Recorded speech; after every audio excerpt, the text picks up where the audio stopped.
Qué bendición tan grande, hermanos, de ir viendo libro por libro, carta por carta del Nuevo Testamento, y tener un panorama general de la Escritura, donde Dios se ha revelado, donde Dios se ha dado a conocer.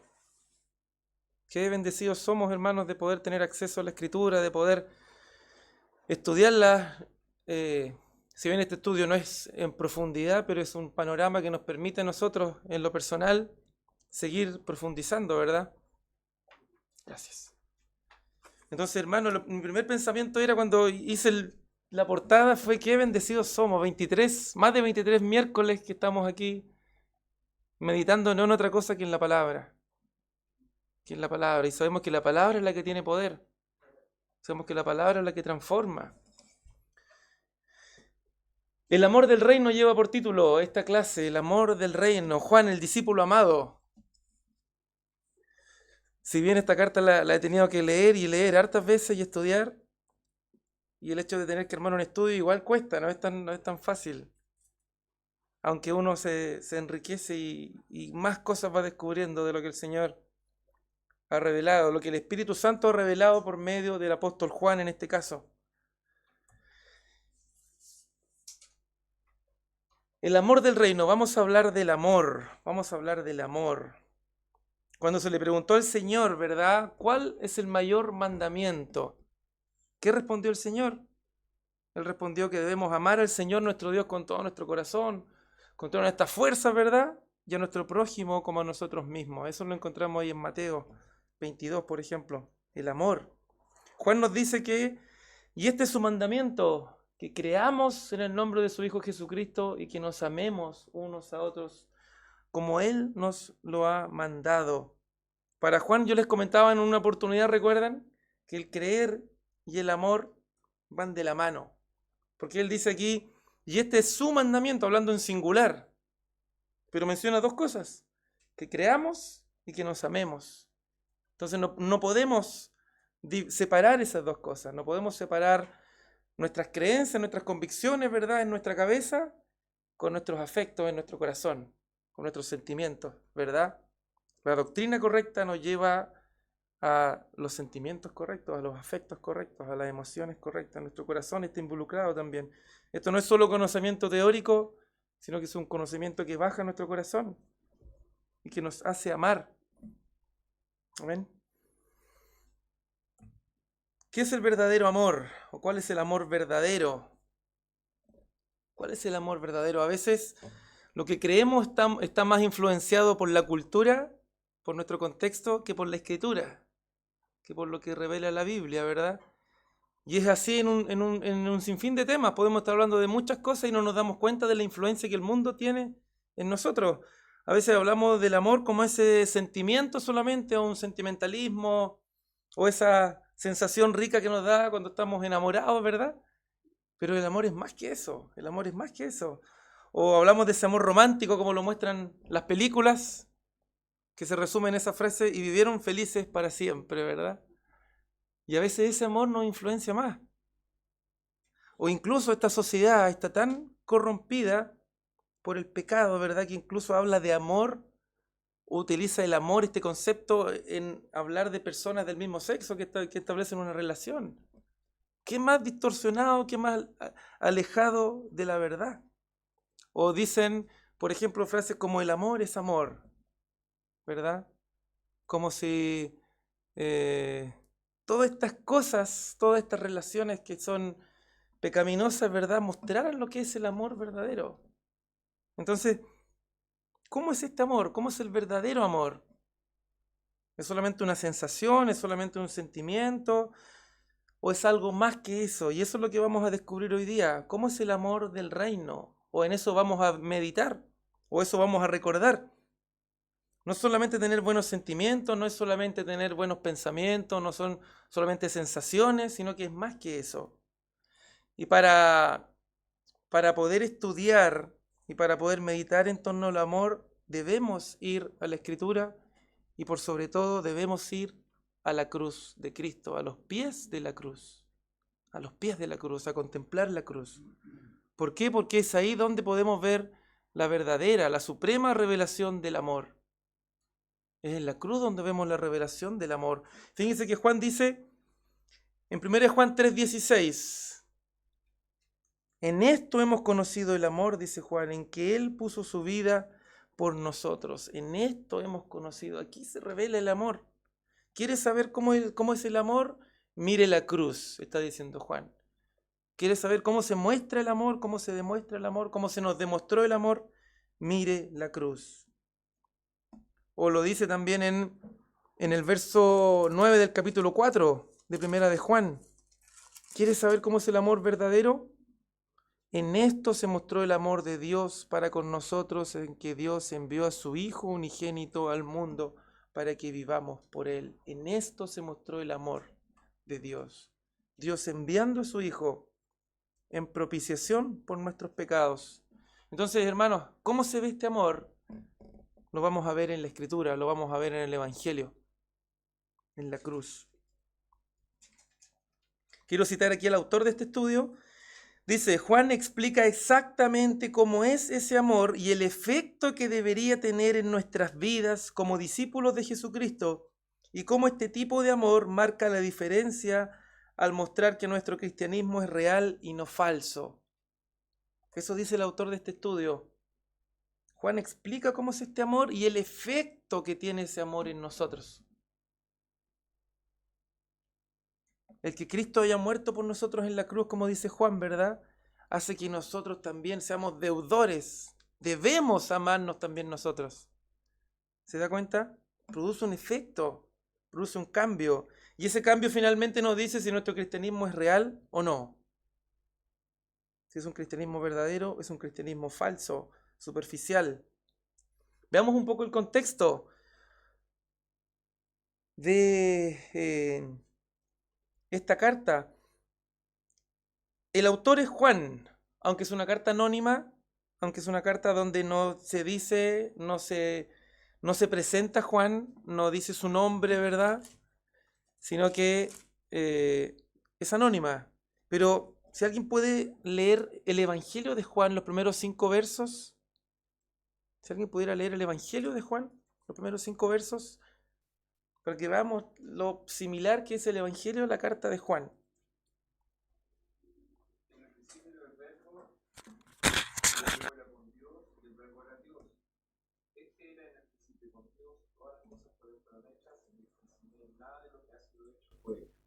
Estaba la vida y la vida era la luz de los hombres. La luz en las tinieblas resplandece y las tinieblas no prevalecen.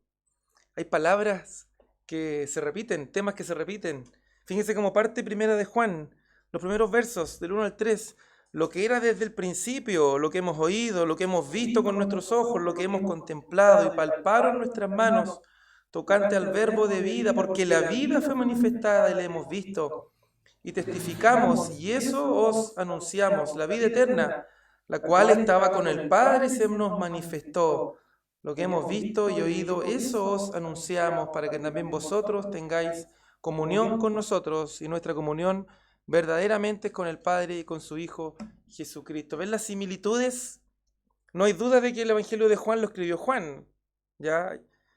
Entonces, cuando analizamos esta carta, nos encontramos con que está hablando alguien con autoridad, alguien con la autoridad apostólica, alguien con la autoridad de decir, yo fui testigo de esto, yo vi estas cosas. No es alguien que escuchó las enseñanzas de una segunda o una tercera persona, sino que es un testigo presencial de estas cosas el que escribe. Si no tenemos duda de que Juan escribió el Evangelio, podemos darnos cuenta que por esta evidencia interna en relación a los temas, la manera de escribir, ¿verdad? Es Juan también el que escribió su carta. Nos encontramos aquí también con que hay evidencia interna en estos temas que estamos hablando y también nos encontramos con que hay evidencia externa. Todos los primeros padres de la iglesia reconocían a Juan como el escritor de la carta. Entonces nos encontramos con la autoridad apostólica, un apóstol escribiendo, ¿verdad? No lo que él quiere decir, sino el mensaje que él escuchó, el mensaje que él vio de la persona que él conoció, que es Cristo. Si nos preguntamos cuál es la fecha y la audiencia, no se sabe exactamente, pero probablemente fueron escritas hacia el año 90 después de Cristo, al final de la vida del apóstol Juan. Primera de Juan, si pensamos en la audiencia, Primera de Juan fue escrita a un grupo grande de iglesias que estaban esparcidas por todo el Asia Menor. No hay una iglesia local solamente que recibe, sino que son un grupo de iglesias a las cuales Juan al parecer pastoreaba o visitaba o tenía cierta supervisión sobre ellas. Si pensamos en la segunda carta de Juan y en la tercera, nos encontramos que en la segunda sí está destinada a una iglesia puntual. Y la tercera está escrita a una persona, la cual es Gayo. ¿Ya? Esas son las diferencias entre la audiencia de las cartas de Juan. ¿Ya? La primera carta de Juan es mucho más general, a un grupo de iglesias. La segunda carta a una iglesia y la tercera a una persona puntual. ¿Sí? Año 90 aproximadamente.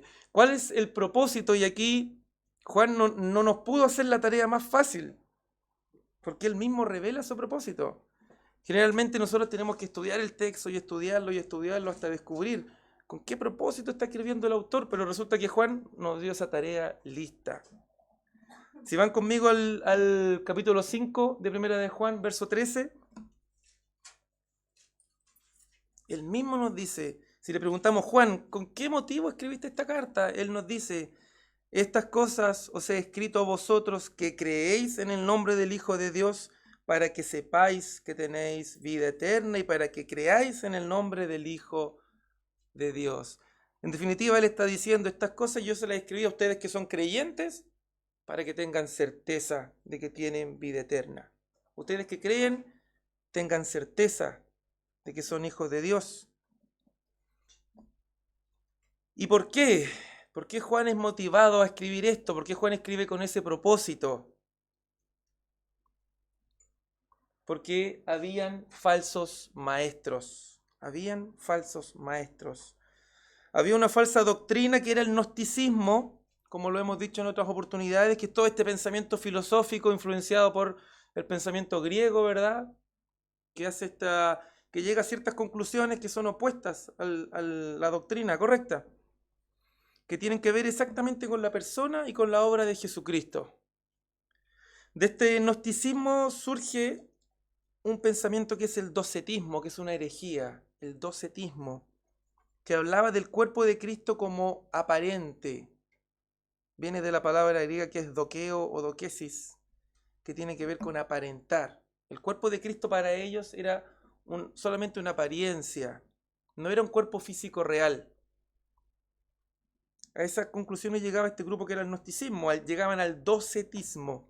Entonces Juan escribe para oponerse a esta enseñanza y proporcionar evidencias por las cuales estos creyentes que estaban siendo engañados, ¿verdad?, pueden estar seguros de su salvación.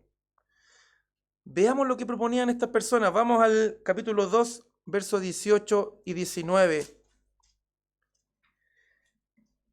Dice, hijitos, ya es el último tiempo y según vosotros oísteis que el anticristo viene, así ahora han surgido muchos anticristos. Por esto conocemos que es el último tiempo.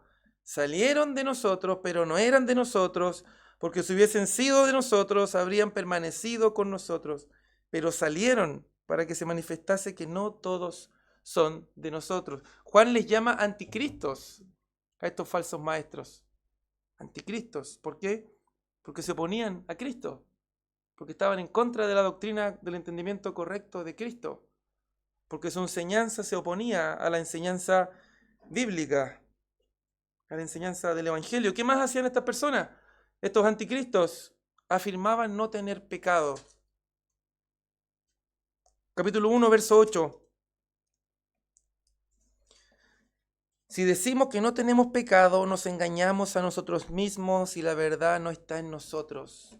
Al parecer las iglesias a las que Juan escribe, al ser influenciadas por este pensamiento de que no pecaban o de que el pecado no era importante, entonces no reconocían su pecado, ¿sí? Lo que hacían en el cuerpo para ellos no era pecado.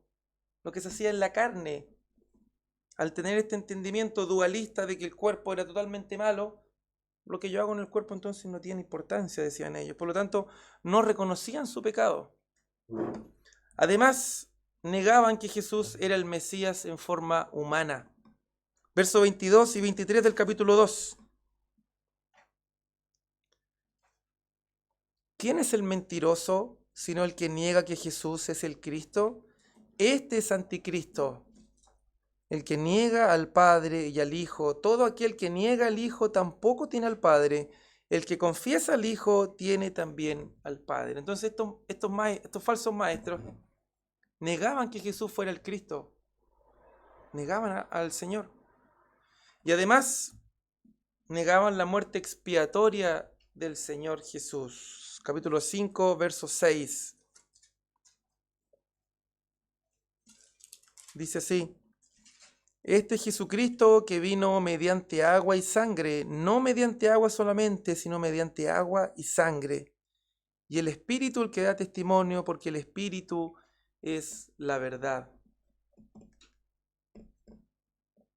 Si Cristo no tenía un cuerpo físico, entonces ¿cómo iba a venir mediante la sangre? ¿Cómo iba a derramar su sangre? Entonces la sangre no existía, si su cuerpo no era de carne y hueso como el de nosotros. Ellos lo negaban.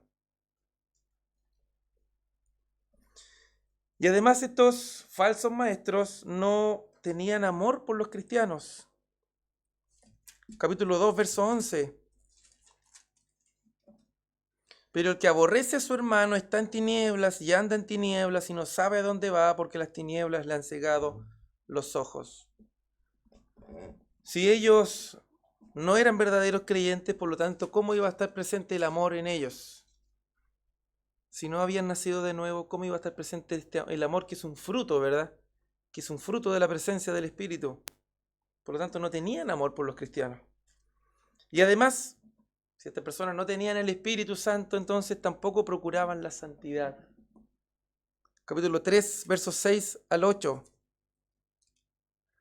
Todo aquel que permanece en él no peca. Todo aquel que peca no le ha visto ni le ha conocido. Fíjense cómo lo dice tan claro en el verso 7. Hijitos, nadie os engañe. El que hace justicia es justo como él es justo. El que practica el pecado es del diablo. ¿Se dan cuenta? Hablándole a sus hijitos espirituales, que nadie los engañe, que nadie les enseñe una doctrina equivocada. El que practica el pecado es del diablo, lo dice Juan. No puede ser más claro, no puede ser más directo. Estas personas, estos falsos maestros, practican el pecado. No procuran la santidad, por lo tanto, no son creyentes, por lo tanto, no son de Dios. ¿Se dan cuenta? Y esto es, si lo pensamos un poco, todo esto parte de tener la doctrina equivocada. Estas personas, estos maestros que andaban enseñando estas cosas, ¿verdad? Partieron de una base equivocada, de una doctrina equivocada, y aquí llegaron a todas estas prácticas que estaban equivocadas. No reconocer su pecado, negar a Cristo, que era como el fundamento del error de esta doctrina, ¿verdad? No tenían amor por los cristianos, no procuraban la santidad, no andaban en luz, practicaban el pecado. ¿Se dan cuenta? La doctrina equivocada nos lleva a vivir una vida de pecado, una vida práctica que no se condice con lo que la Escritura demanda de nosotros. La importancia de la doctrina, la importancia del entendimiento correcto. Pregunta por ustedes para que opinen. Si tienen algo más que decir, también lo puede decir. Este tipo de herejías, como el docetismo, ¿verdad? Que yo les decía, de negar la encarnación y hablar de Cristo como simplemente una imagen o una apariencia, ¿verdad? ¿Hoy siguen presentes este tipo de herejías?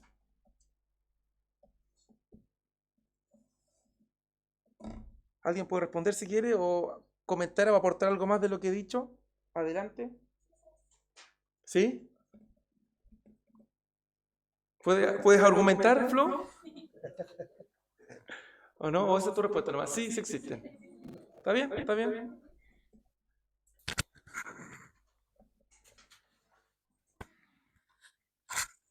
¿Alguien más? Yo quería decir, a propósito de lo que estamos viendo, que es interesante que lo que el apóstol Juan le dice a la iglesia tiene que ver con lo que pasaba al interior de la iglesia. O sea, todo esto que uno puede ver en personas que realmente no son cristianas porque viven en el mundo o porque de repente dicen, no, sí soy cristiano, pero en realidad nunca van a la iglesia. Para nosotros tal vez es muy fácil entenderlo, pero Juan está hablando respecto de personas que están en la iglesia y no solo eso, sino que son líderes, falsos maestros. Y eso nos lleva a cada uno de nosotros a estar atentos. A veces alguien que tiene autoridad espiritual puede decir cosas que no son correctas, que son herejías directamente, o puede aprovechar una posición de poder para mostrar lo que a él le parece, lo que él cree o lo que a él le interesa que la congregación crea. Y esto que yo digo es muy común en muchas iglesias hoy día. Y en lo que respecta a la nuestra, creo que es una advertencia para que siempre estemos alertas, para que estemos estudiando la palabra, meditando en ella y podamos darnos cuenta realmente cuando algo que nos dicen no es conforme a la palabra. Como hoy día, lamentablemente, muchos no se dan cuenta porque no conocen la palabra. Y les parece bonito, les parece sensato lo que se dice. Y lo comparten. Y les gusta e incluso a algunos les acomoda. Entonces, creo que es interesante verlo así. Eran personas al interior de la iglesia y en el caso nuestro debemos estar siempre alerta. Sí, completamente. A propósito, justo estaba pensando mientras usted hablaba, muchas veces nos dejamos llevar mucho por las sensaciones o percepciones subjetivas y Juan nos hace entender que hay cosas doctrinales objetivas que debemos entender. Esto no se trata solamente de sensaciones, sino que hay fundamento doctrinal debajo que es tan importante que conozcamos, tan importante. Más adelante vamos a ir viendo cómo el entendimiento verdadero de Cristo es fundamental, entender quién es Cristo realmente. Si hay algún otro comentario antes de seguir avanzando, hermanos, adelante. La pregunta que yo hacía era si existen este tipo de herejías hoy día. La Flor respondió que sí. El pastor también habló de herejías.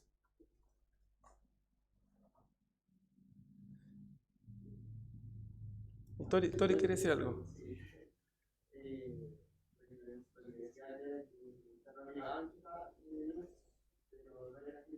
No tenía un cuerpo de carne. No sé si eso se ve tanto en la iglesia, porque está pero yo creo que sí es el argumento más fuerte con el que más se convence la gente para lo que es Dios. Pero no sé si en ese contexto de la iglesia hoy día se ve mucho. Pero sí, yo creo que en el mundo casi nadie niega que eso existió, pero lo ven como un personaje histórico. Fuimos al otro lado ahora. Ya no niegan la encarnación, sino que niegan la deidad. ¿Sí? Pero yo en qué pensaba mientras hacía esto, porque estuve leyendo comentarios y hay sectas que conocemos, ¿verdad? Como, no sé, nombrando algunas, testigos de Jehová, que tienen un entendimiento totalmente desviado de quién es Cristo, totalmente equivocado de quién es Cristo, de quién es el Espíritu Santo, de la Trinidad.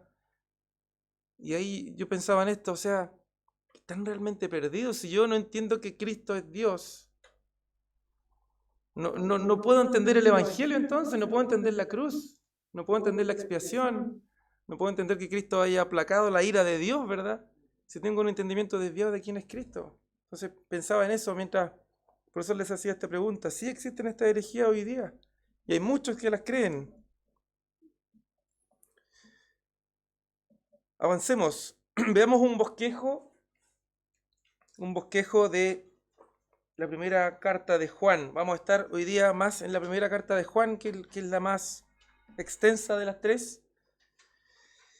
Juan escribe desde dos perspectivas, hermano, y eso es súper importante. Esto no es un tratado doctrinal como podemos encontrarnos en las cartas de Pablo, por ejemplo, pero tiene mucha doctrina. Pero también escribe desde un punto de vista pastoral. Es como que Juan estuviera conversando con nosotros. Si ustedes la leen, se dan cuenta de que va hacia un tema y vuelve de nuevo a un tema anterior. ¿Sí? Sigue avanzando con otro tema y vuelve a retomar. Es como que nos repite y nos repite constantemente las mismas verdades, entendiendo que somos porfiados de entender. Y lo que Juan hace no es decirnos simplemente, sí, ustedes crean nomás en esto, sino que él nos dice, esta es la evidencia de un verdadero creyente, esta es evidencia sólida. Compárense con esto que yo les estoy diciendo. ¿Sí? Compárense con esto para que tengan seguridad. Recuerden que ese es el propósito. Ustedes que creen, tengan seguridad. ¿Y cómo tienen seguridad? Compárense con esta pauta de evaluación que yo les presento, con esta lista de cotejo. ¿Para qué? Para que tengamos seguridad. Dice el autor de este libro, es un tratado doctrinal, sí, pero uno diseñado para aplicarse directamente a nuestros corazones para que podamos saber que realmente, estamos en Cristo. Un tratado doctrinal para que se aplique a nuestro corazón, para saber si estamos o no en la fe. Veamos el bosquejo. Dice primero en la introducción, Juan proclama al verbo de vida. Y eso lo vimos en los primeros versos. Y Juan habla no como un mensaje caído de boca en boca, ¿verdad? Que se distorsiona. ¿Sí? Han hecho el ejercicio ese de repente de decir el mensaje al oído y él se le dice a otro, al otro, hasta que finalmente el último escucha cualquier cosa. No es eso el mensaje que Juan nos está diciendo. Juan es un testigo presencial, un testigo directo. Por lo tanto, podemos confiar en lo que él nos dice. ¿Y quién nos dice él? Como testigo ocular. Juan nos dice que lo que hemos oído, lo que hemos visto con nuestros ojos, fíjense por favor el énfasis que pone en los sentidos. En los sentidos. Lo que hemos oído, lo que hemos visto con nuestros ojos, lo que hemos contemplado, más que ver, contemplar. ¿Se dan cuenta? Y lo que palparon nuestras manos. Juan está diciendo, yo lo escuché, yo lo vi, yo lo contemplé, yo lo toqué. Toqué su cuerpo de carne. Porque la vida fue manifestada y la hemos visto y testificamos. ¿Se dan cuenta? Un testigo ocular, directo. Y eso os anunciamos, la vida eterna. Y aquí está un testigo ocular, dice el autor, de Jesús proclamando el mensaje de Jesús para que los creyentes sepan que la comunión con Dios y los demás se centra en una correcta comprensión de Jesús. Ese es el énfasis que Juan está haciendo. ¿Quieres tener una verdadera relación con el Padre? Debes tener un verdadero entendimiento de quién es Cristo. ¿Quieres tener una correcta relación, comunión con tus hermanos? Debes tener un verdadero entendimiento de quién es Cristo. Una correcta comprensión de quién es el Señor. Aquí dice, sin un Cristo 100% Dios, no es posible satisfacer la justicia de Dios. Si el estándar de Dios presentamos a alguien menor a Dios, ¿verdad? No iba a cumplir con ese estándar. Seguiríamos en nuestros pecados. Si la persona que murió en la cruz hace 2000 años no es Dios, seguimos en nuestros pecados. ¿Se dan cuenta de lo fundamental que es entender que Cristo es 100% Dios? No es un ser creado, como dicen algunas sectas hoy día, no es el primera criatura, no, es Dios. Y en eso enfatiza Juan, ¿verdad? Como lo vimos en el Evangelio que leyó Luis, que en el principio estaba con Dios y que era Dios. Hay un énfasis fuerte en la deidad de Cristo en el Evangelio. Y aquí hay un énfasis fuerte en la encarnación de este verbo. Sin un Cristo 100% hombre, no es posible que fuera nuestro sustituto. Debía ser en todo semejante a nosotros para poder ser nuestro sustituto, para poder reemplazarnos.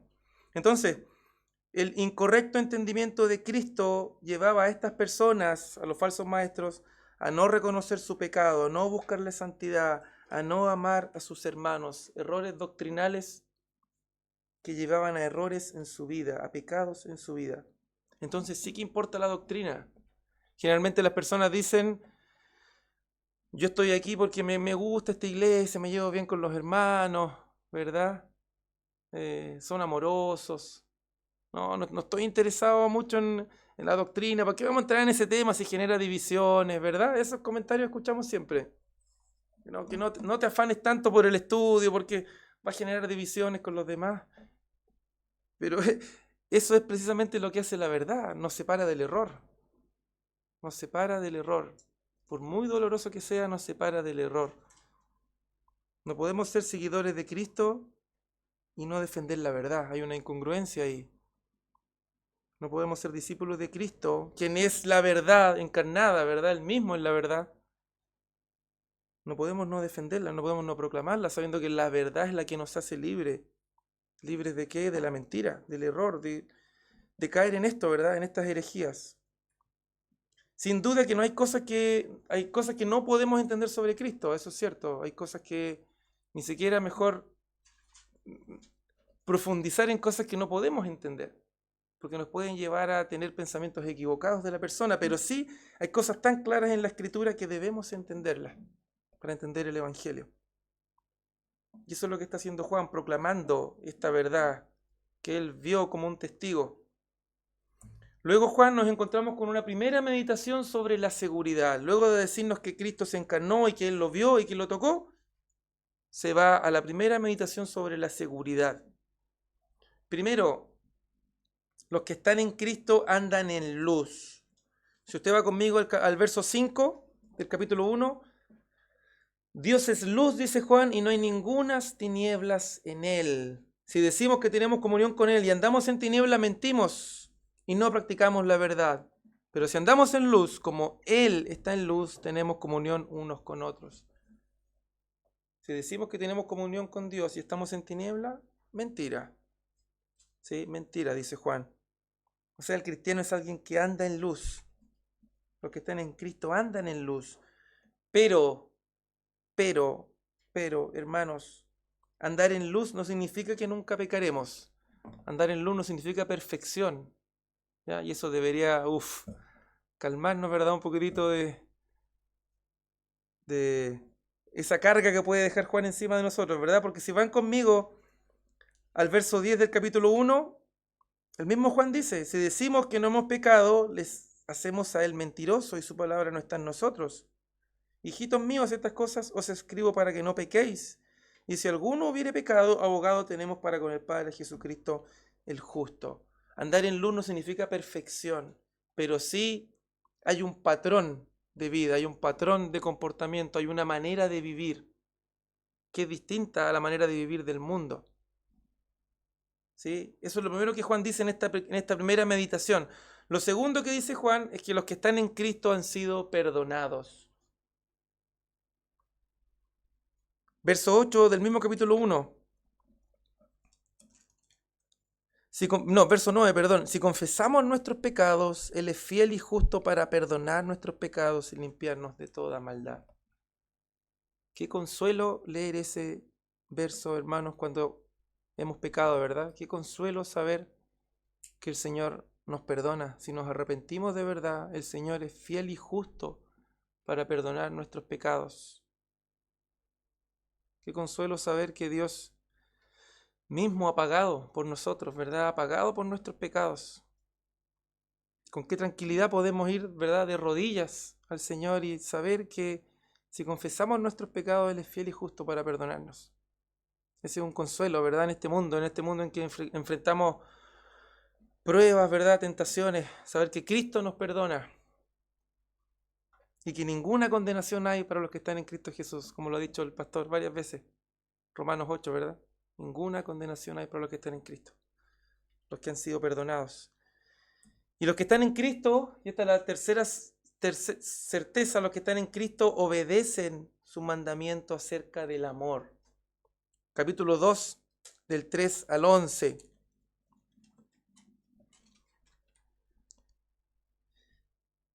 Quiero leerles aquí Perdón, se me fue el verso que les quería leer. Verso 4. El que dice yo le conozco y no guarda sus mandamientos, el tal es mentiroso y la verdad no está en él. El guardar los mandamientos, los que están en Cristo obedecen sus mandamientos. Y como bonus, Juan aquí en el capítulo 2, versos 12 y al 14, nos habla de evidencias de la gracia de Dios en nosotros, en la audiencia de Juan. Fíjense lo que les dice.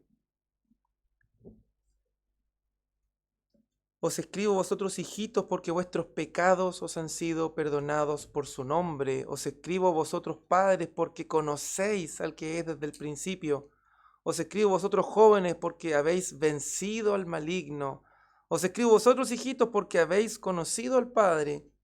Os he escrito vosotros, padres, porque habéis conocido al que es desde el principio. Os he escrito vosotros, jóvenes, porque sois fuertes, y la palabra de Dios permanece en vosotros, y habéis vencido al maligno. Fíjense lo que le está diciendo Juan a estas personas.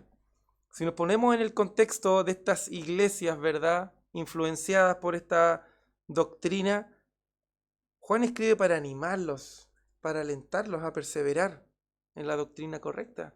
Ustedes han sido perdonados, ustedes han conocido la verdad, ustedes han vencido al maligno, ustedes han conocido al que era desde el principio, ustedes son fuertes y la palabra de Dios permanece en vosotros, le dice. Las bendiciones que han recibido por medio del Evangelio, ser conocidos, ser perdonados, ser fortalecidos. Esa es la primera meditación de Juan sobre la seguridad. Los cristianos son perdonados, son conocidos, los cristianos andan en luz, los cristianos obedecen por medio de Cristo, siempre por medio de Cristo. ¿Algún comentario antes de seguir avanzando? ¿Algo que se me haya pasado que quiera agregar? Yo me quedé pensando, ¿qué significa en lo práctico andar en luz? ¿Cómo nosotros podemos saber que andamos en la luz?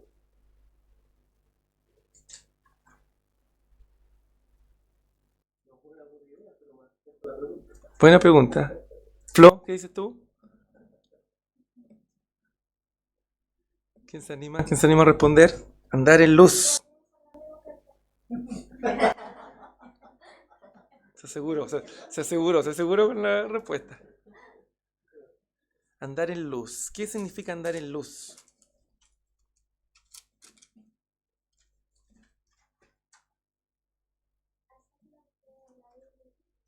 ¿Hacer lo que la Biblia dice? Sí, correcto.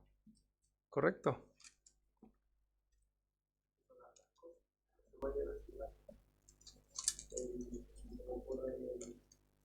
La manera en la que tomamos, sobre todo las malas cosas, cuando pasa algo mal, la manera en la que actuamos. Sí. Dale.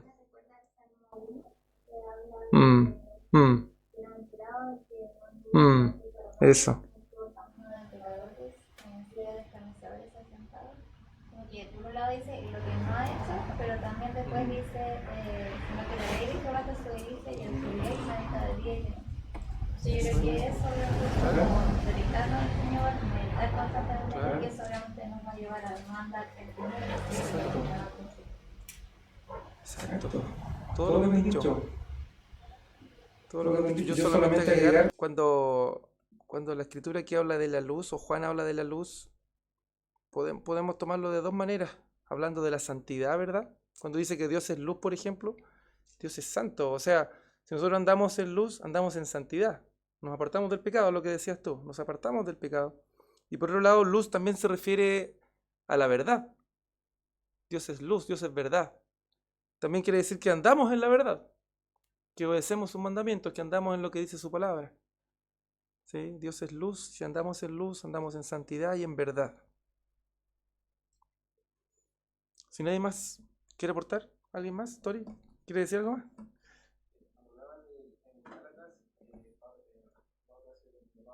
Andar en el espíritu, que así no satisface Exacto. lo que sea en la carne. También. Andar en la luz y no en las tinieblas. Juan lo habla en contraste, ¿recuerdan eso? Que Juan habla de contrastes, de la luz, de las tinieblas, de los hijos de Dios y los hijos del diablo. Me parecía interesante lo que dice a la luz del contexto del pasaje del verso 7, porque dice dos cosas. En el 6 dice, si decimos que tenemos comunión con Él y andamos en tinieblas, mentimos y no practicamos la verdad. Entonces, una evidencia que andamos en la luz es que practicamos la verdad. Eso significa conocer la Biblia y vivirla. Claro. Eso es súper importante. O sea, una evidencia es esa.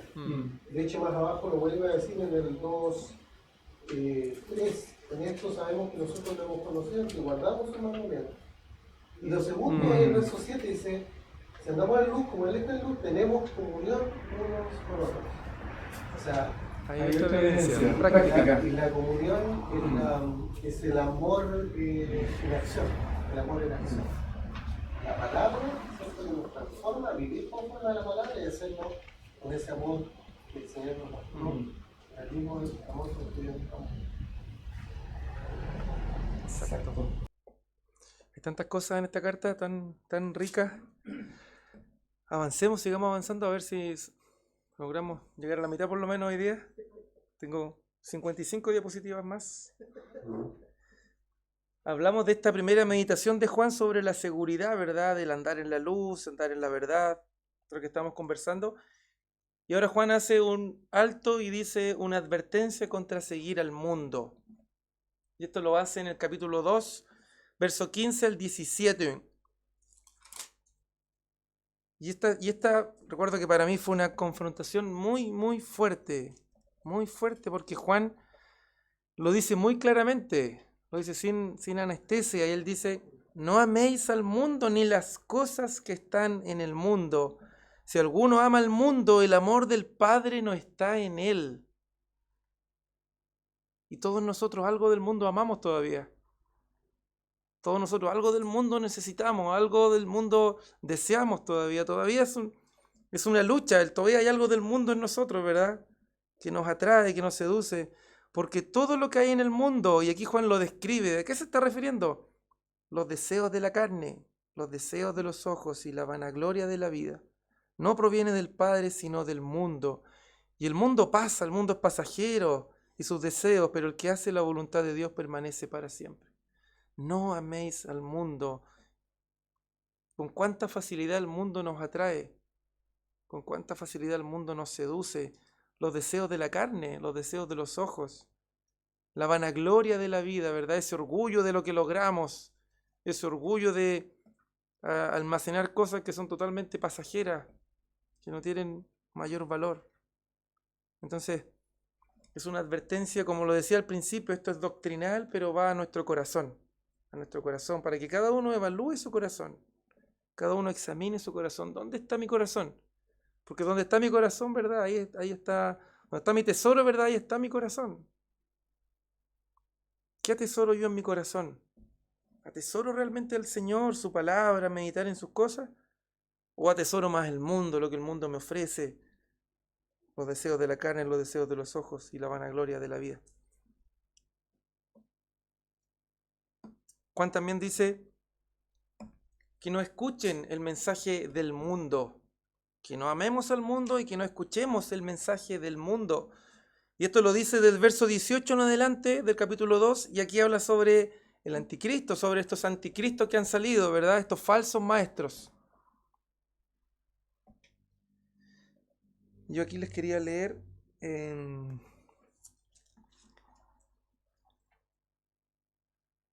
dice, salieron de nosotros, pero no eran de nosotros, porque si hubiesen sido de nosotros, habrían permanecido con nosotros. Pero salieron para que se manifestase que no todos son de nosotros. Y aquí les hago una pregunta. ¿Es posible que un cristiano, que un creyente o que un predicador del evangelio se desvíe, se aparte de la fe? ¿Es posible? En relación al verso 19. ¿Es posible que un creyente se desvíe, se aparte, que escuche el mensaje del mundo y se vaya al mundo? Pregunta, puede opinar. O si tiene otra cosa que decir, también la puede decir.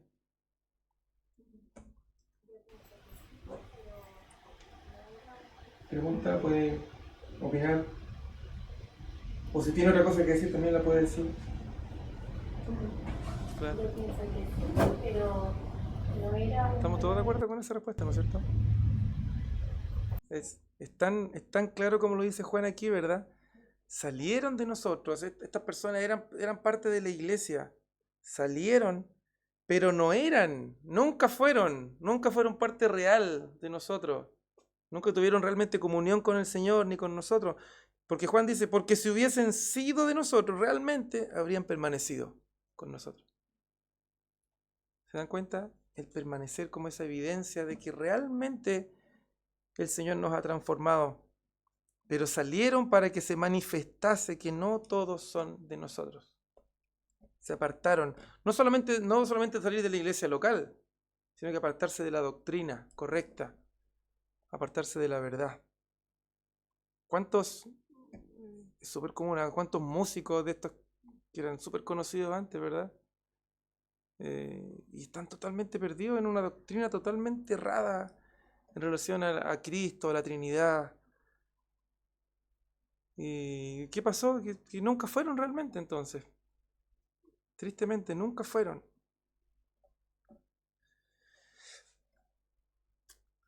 Advertencia entonces contra seguir al mundo. No amemos al mundo, que el mundo no ocupe nuestro corazón, pero que tampoco ocupe nuestra mente. No escuchemos el mensaje del mundo, porque este mensaje no es el mensaje del Padre, no proviene del Padre. Juan ahora va a una segunda meditación sobre la seguridad. Y fíjense cómo va reforzando las mismas ideas constantemente. Los que están en Cristo hacen lo correcto, dice Juan. Los que están en Cristo, hacen lo correcto. Capítulo 2, verso 28 en adelante hasta el 3:10. Pero fíjense, aquí hay una porción que a mí me encanta, que yo creo que a ustedes también, que es el capítulo 3. En esta porción Juan está enfatizando, ¿verdad?, en la seguridad del creyente.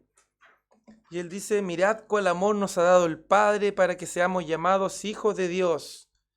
Por esto el mundo no nos conoce porque no le conoció a Él. Amados, ahora somos hijos de Dios y aún no se ha manifestado lo que hemos de ser, pero sabemos que cuando Él se manifieste seremos semejantes a Él porque le veremos tal como Él es. Y todo aquel que tiene esta esperanza en Él se purifica a sí mismo. Fíjense que si hay adopción, hay santificación. Si he sido adoptado, me estoy santificando. Si no me estoy santificando es porque nunca fui adoptado. ¿Se dan cuenta de lo que Juan está diciendo? No hay santificación sin adopción. Dicho de otra manera, la santificación es evidencia de que hemos sido adoptados. Él dice, ahora somos hijos de Dios. Ahora somos hijos de Dios, adopción, ¿verdad?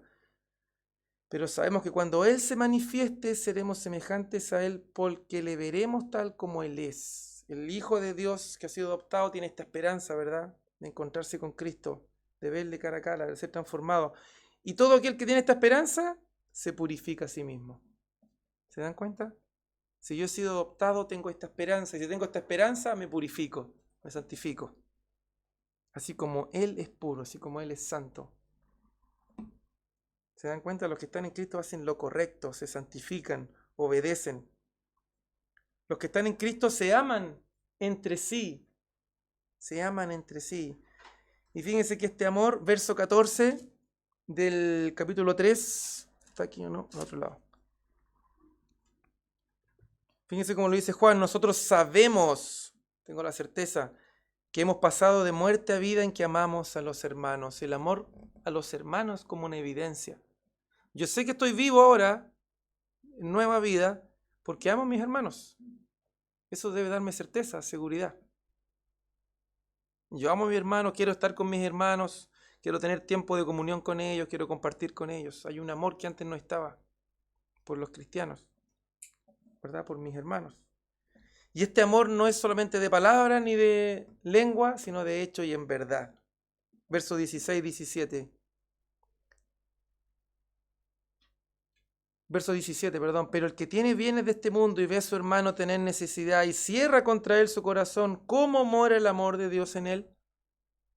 ¿Se dan cuenta? Nos pone en un caso práctico. Tu hermano tiene necesidad, tú tienes algo con que darle y no lo haces, ¿cómo va a morar el amor de Dios en ti? No amemos de palabra ni de lengua, sino de hecho y en verdad, dice Juan. Y ese amor que yo tengo por mis hermanos es un amor práctico, un amor real. Y eso nos da seguridad. Tengo deseo de ayudar a mis hermanos en sus cosas, ¿verdad? Tengo deseo de ayudarles, tengo deseo de que me pidan ayuda para ayudarles o estar con ellos en lo que sea. Es una evidencia entonces. ¿Tienes deseo de estar aquí hoy día con sus hermanos? Es una evidencia. Eso está diciendo Juan. Eso nos está diciendo. Y lo último que dice Juan en esta porción, los que están en Cristo tienen al Espíritu Santo. Y esto lo dice capítulo 3, 24 al 4, 6. El 24, el último ya.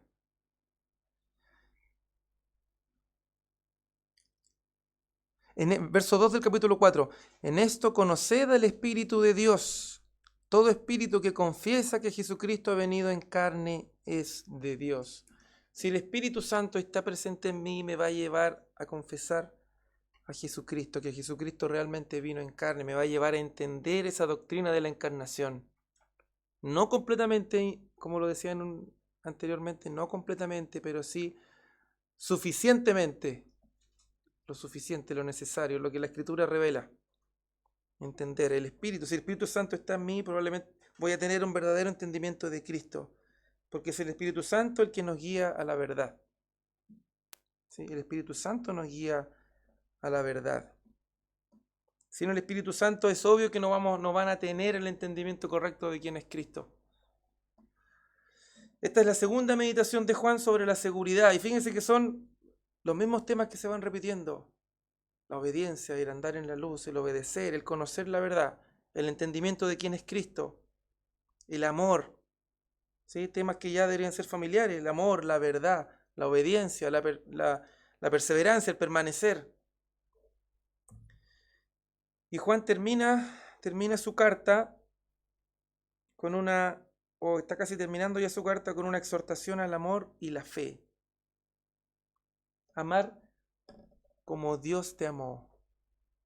Amar como Dios me amó. Lo dice en el verso 7 del capítulo 4 en adelante. Nos empieza a hablar del amor. Amémonos unos a otros porque el amor es de Dios. Este sentimiento surge en Dios. Todo aquel que ama es nacido de Dios y conoce a Dios. El que no ama no ha conocido a Dios porque Dios es amor. ¿Recuerdan la última vez que le hablaba de esto? El que no ama no ha conocido a Dios porque Dios es amor. Entonces el conocer a Dios nos lleva a amar. Y Juan, yo les decía, ¿recuerdan? Es un ejemplo de eso. Juan fue impactado por el amor de Cristo, fue impactado, fue transformado. El conocer el amor de Dios es un impacto. Juan, recuerdan que él ni siquiera pone su nombre, sino que el discípulo amado, el discípulo a quien el Señor amaba. ¿Y quién nos muestra eso? Que realmente Juan fue transformado porque conoció el amor de Dios. También nos dice Juan que debemos amar como Dios nos amó, como Cristo se entregó por nosotros, ¿verdad? Y que debemos tener fe en el Cristo que murió. Capítulo 5, verso 4 al 12.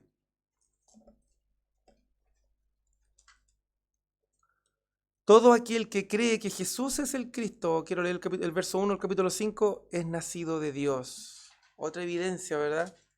El Cristo que murió, el Cristo que derramó su sangre. Verso 5 del capítulo 5. ¿Quién es el que vence al mundo sino el que cree que Jesús es el Hijo de Dios? El que vence las mentiras del mundo. Y aquí hay una porción que fue agregada tardíamente en verso 7. ¿Verdad que habla tan claramente de la Trinidad? Es un verso que fue agregado tardíamente, que dice, porque 3 son los que dan testimonio en el cielo, el Padre, el Verbo y el Espíritu Santo, y estos 3 son uno. Es tan evidente la doctrina de la Trinidad aquí, ¿verdad? Pero fue incluido tardíamente esta porción. O sea, no se encuentra en los manuscritos más antiguos, sino que en manuscritos más recientes. ¿Ya? Y yo me puse a leer comentarios de esto, a ver qué decían otras sectas y cómo se agarran de este verso y lo refriegan para afirmar que no, que esto no lo creían en la iglesia primitiva y todo ese tema. Pero es tan evidente, hermano, la doctrina de la Trinidad desde el principio, ¿verdad? Desde el principio, el mismo Evangelio de Juan. En el principio era el Verbo, y el Verbo era Dios, y el Verbo era con Dios. O sea, alguien distinto a Dios, que también es Dios y que está con Dios desde el principio, que es eterno. ¿Sí? Es tan evidente la doctrina de la Trinidad en toda la Escritura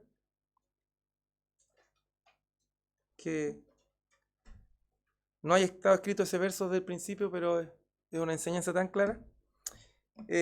Observaciones finales, hermanos, para que podamos por lo menos terminar esta parte. Estamos ya en la hora.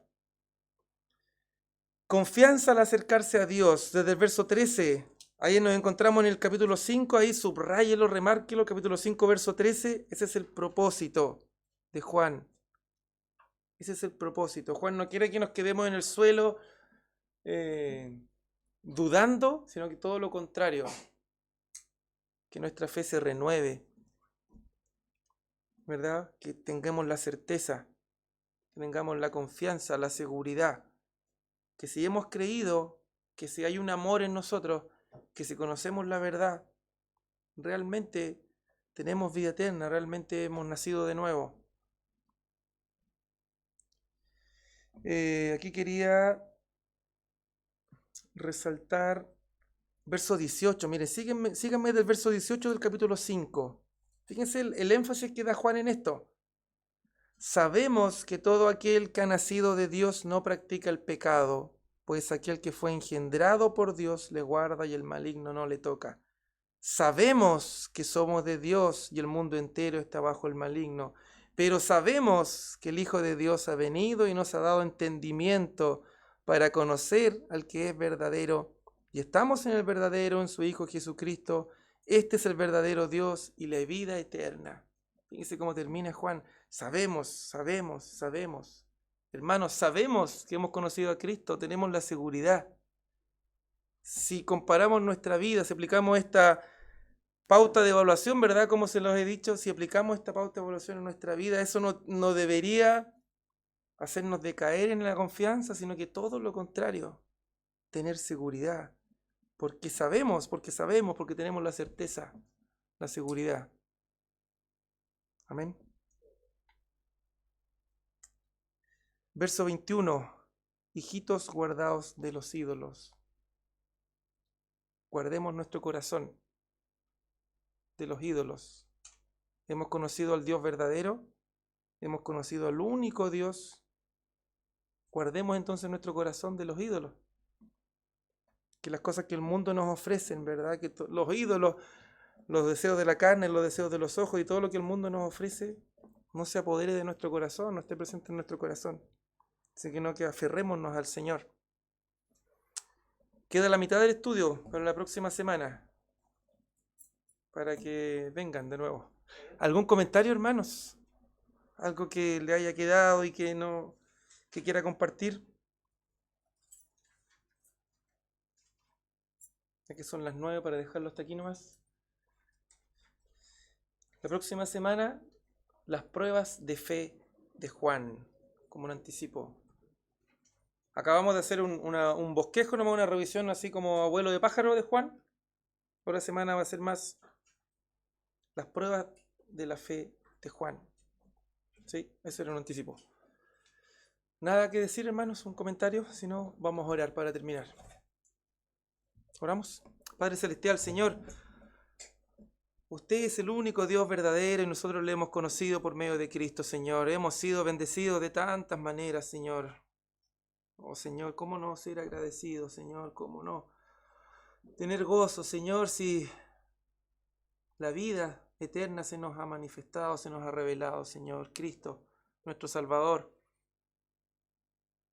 Usted, Señor, nos ha llevado a Cristo, usted nos ha transformado, Señor, nos ha dado nueva vida. Si hoy día vemos esta evidencia en nosotros, Señor, si hoy día andamos en luz, si hoy día obedecemos, si hoy día tenemos amor por nuestros hermanos, Señor, aunque sea de manera imperfecta, es por la obra que usted ha hecho en nosotros, Señor. Y cuántas gracias le damos por eso, Señor. Estábamos perdidos y usted nos salió al encuentro, Señor. Estábamos muertos y usted nos dio vida, Señor. Éramos sus enemigos y usted nos ha reconciliado por medio de Cristo, Señor. Señor, que esa visión gloriosa de Cristo, Señor, esté presente siempre en nuestra mente y en nuestro corazón, Señor. Que usted guarde nuestro corazón de los ídolos, de lo que el mundo nos ofrece, de las tentaciones, Señor, del pecado, de todas estas cosas que son pasajeras, Señor. Que nos aferremos a la vida eterna, que nos aferremos a esa esperanza cierta, Señor, que está en los cielos reservada para nosotros, Señor. Ese día glorioso en que nos encontremos con usted y este cuerpo de pecado sea transformado, Señor, en ese cuerpo glorioso, eterno que va a estar con usted, Señor.